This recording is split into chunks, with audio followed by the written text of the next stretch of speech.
We've seen a bit of a recovery in financial markets over the last few weeks, after what was a fairly difficult October. Much of that has come from the US, where we've seen a bit of a change of tone from the US Federal Reserve.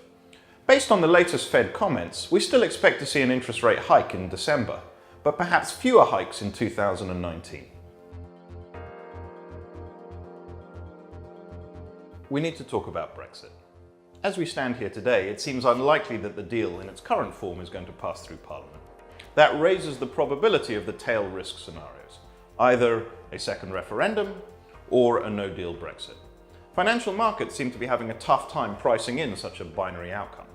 We're comfortable, though, that our globally diversified portfolios are relatively well positioned to weather whatever volatility we see, and we'll continue to monitor the situation and make any changes we think are necessary.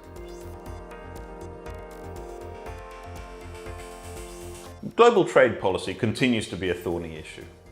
The latest comments coming out of the G20 summit suggested that we did see some progress between the US and China.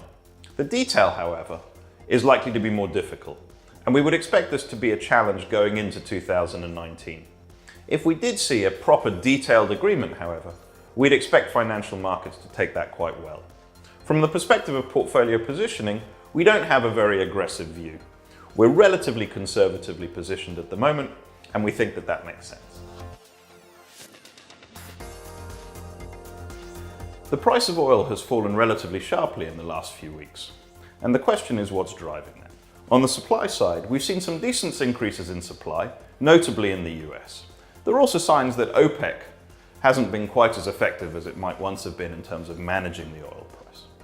On the demand side, the question is really whether this is some sort of an indicator about slower global growth.